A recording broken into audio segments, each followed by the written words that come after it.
Let's welcome an ESPN college football insider, Brett McMurphy. Brett, why the change by Florida State? You know, that's a great question. I think what's interesting in the statement that Florida State sent out is they said, because of our continuing investigation of the incident with Jameis Winston, we will not play him the entire game. Obviously, this just now happened, but I'll be curious to find out what exactly they were investigating concerning Winston, because it appeared he just stood up in the student union and said some inappropriate things, some profane statements. But why they would be continuing to investigate this is an unknown at this point.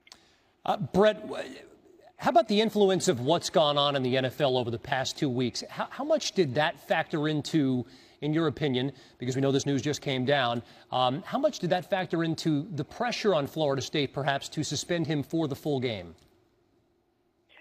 Yeah, I don't know. That's certainly something I'm sure Florida State officials will get asked about tomorrow morning. You know, how much of the NFL, what's gone on in the NFL the past couple of weeks, has that played into their decision? Again, it's just the timing of this is curious. It comes, less than 24 hours before kickoff that they would make this announcement. They had already announced a few days ago that he would miss the first half. So what exactly happened that changed this from sitting out the first half and now sitting out the entire game? Brett, you know as anyone the climate in college football, based on Winston's news conference earlier this week and the fact that it was a one-half game suspension prior to tonight. How did that sit around the rest of the college football world?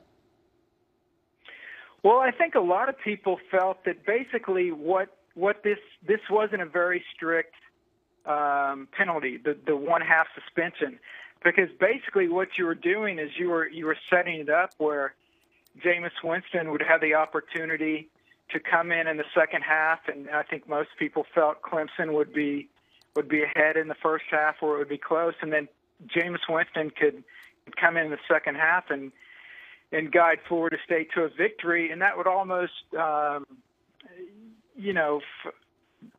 make him just make it better for him that even though he was suspended, he was able to come in and prove how much he was worth to the team. So I know a lot of people felt it should have been stronger than that it should have been a game suspension. I don't know if that played in their decision to change it from half a game to a game suspension.